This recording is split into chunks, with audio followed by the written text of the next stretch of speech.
എല്ലാ കൂട്ടുകാർക്കും പുതിയൊരു വീഡിയോയിലേക്ക് സ്വാഗതം. എൻ്റെ കുക്കിങ്ങും ദിനചര്യകൾക്കുമൊപ്പം നിങ്ങൾക്ക് ഉപകാരപ്പെടുന്ന ചില അറിവുകൾ പങ്കുവെക്കാനാണ് ഈ വീഡിയോ. പറയുന്ന കാര്യങ്ങൾ മാത്രം ശ്രദ്ധിക്കുക. വിഷ്വൽസ് ശ്രദ്ധിക്കേണ്ടതില്ല.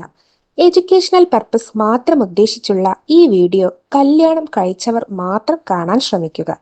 വീഡിയോ ഉപകാരപ്രദമാണ്, മറ്റുള്ളവരും അറിയേണ്ടതാണ് എന്ന് തോന്നുന്നുവെങ്കിൽ ഷെയർ ചെയ്ത് സപ്പോർട്ട് ചെയ്യാൻ മടിക്കരുത്. അപ്പോൾ നമുക്ക് വീഡിയോയിലേക്ക് കടക്കാം. പുരുഷ ലൈംഗികതയെ ബാധിക്കുന്ന ജോബ് സ്ട്രെസ്, ഇതേക്കുറിച്ചാണ് ഈ വീഡിയോ എന്ന് നിങ്ങൾക്ക് പങ്കുവെക്കുന്നത്.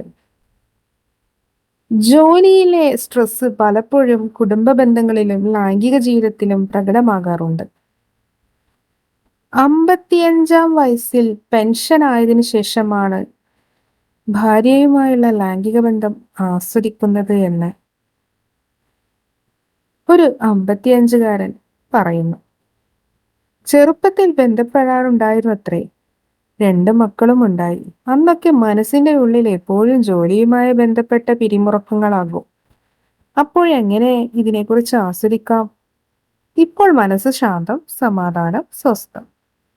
ലൈംഗിക ബന്ധം ഇപ്പോഴാണ് ആസ്വദിക്കുന്നത് എന്നായിരുന്നു ഈ പുരുഷന്റെ വാക്കുകൾ. ജോലിയുടെ സ്വഭാവം പുരുഷ ലൈംഗികതയെ പലപ്പോഴും ബാധിക്കുന്നതായി കാണാനാകും.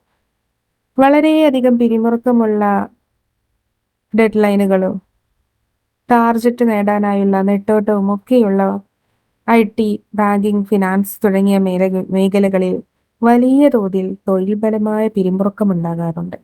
അതുകൊണ്ട് തന്നെയാകാം ലൈംഗിക പ്രശ്നങ്ങളുമായി സൈക്കോളജിസ്റ്റിനെ സമീപിക്കുന്ന പുരുഷന്മാരിൽ അധികവും പിരിമുറുക്കമേറിയ തൊഴിൽ മേഖലകളിൽ നിന്നുള്ളവരാണെന്നത് കൗതുകപരമായ ഒരു കാര്യം.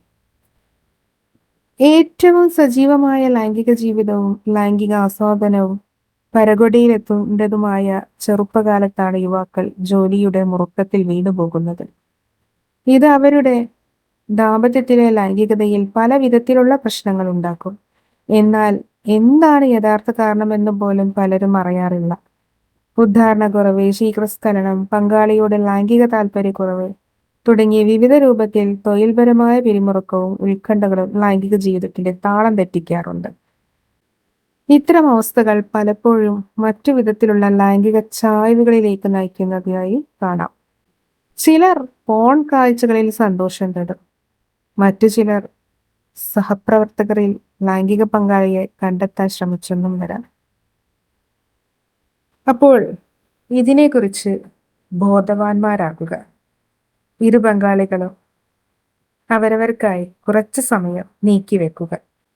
അപ്പോൾ ഇതുപോലെ മറ്റൊരു വീഡിയോയുമായി വീണ്ടും കാണാം. അതുവരേക്കും ബൈ.